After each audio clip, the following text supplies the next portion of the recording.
I thank the witnesses for their testimony. The chair now recognizes the chairman of the full committee, Mr. Guthrie, for 5 minutes for his questions. Thank you, Mr. Chair. I appreciate the recognition. So, Mr. Meehan, as we have heard today, the Superfund law is based on the polluter pays principle, but the law may be a bad fit for dealing with PFAS contamination. Can you speak to how drinking water utilities remove PFAS chemicals, and are ratepayers at risk of having to pay increased rates because of the cost of Superfund litigation stemming from the EPA designation of PFAS and PFOA as hazardous substances? Thank you. Clearly, at least according to our lights, the costs are very great in terms of treating and disposing of PFAS and getting it out of the water system.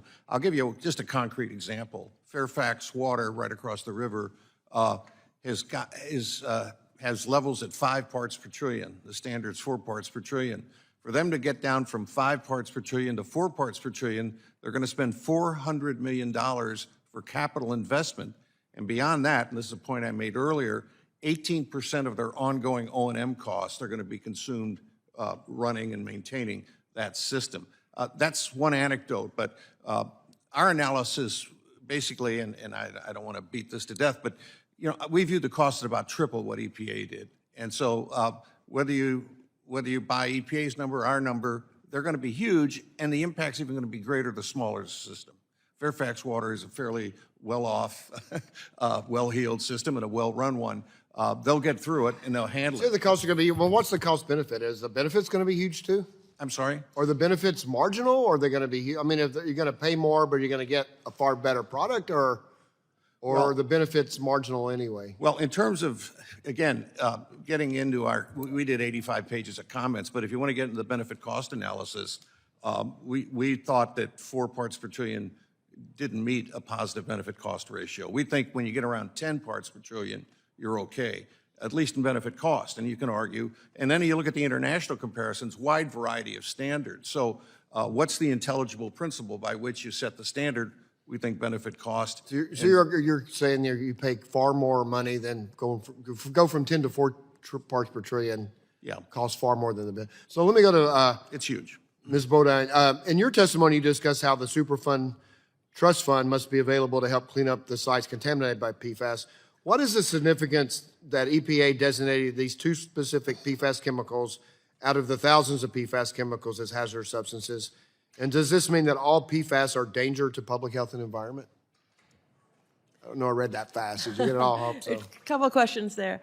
So without the Superfund designation, without saying that PFOA and PFAS are hazardous substances, EPA still has the authority to address releases of PFOA and PFAS using their own funding, using the Superfund Trust Fund dollars, because they consider them pollutants and contaminants, and EPA is allowed to say, we think this pollutant and contaminant presents an imminent substantial danger in this situation, and therefore we're going to use our own money, come in and address it. EPA hasn't been doing that, but they have that authority. By listing it, then EPA can sue people instead, or to the point of the other witnesses, other people can then bring lawsuits also. And I'm sorry, the second half of your question? I want to switch to one more. So thanks. So Mr. Falvey, in your testimony, you talked about EPA enforcement discretion policy and Superfund defenses do not adequately address concerns property developers may have. So in my area, we have data centers and things that are coming, and people are really, really concerned, and fairly, about good farmland being used up for this. And so the sites are industrial sites, but we got to make sure they're safe. We got to make sure they're clean. We got to make sure people can use them. But how could Congress improve the liability defenses in the existing Superfund law to address these concerns so these kind of brownfield sites can be developed? Yes, thank you for the question, Chairman Guthrie. I think as I've testified, what we're looking for is a passive receiver exception that addresses people or entities that did not pollute using PFAS. Simply owning property under CERCLA at this point for PFOS and PFOA as CERCLA hazardous substances invokes that liability. And the reason why the enforcement discretion policy and some of the existing defenses in CERCLA are not sufficient is because for the enforcement discretion policy, as I think was already mentioned, it is only applicable to EPA. It does not bar third-party liability lawsuits, and that causes uncertainty in the marketplace, and that makes it very difficult for redevelopment to occur. With the bona fide prospective purchaser defense, there are other issues with that. There has to be a transaction involved. You have to have bought the property after January 11th, 2002, which is when the BFPP came into existence. My time has expired, though, so I appreciate your answer. We'll get more of it later, and I will yield back to my friend from Alabama.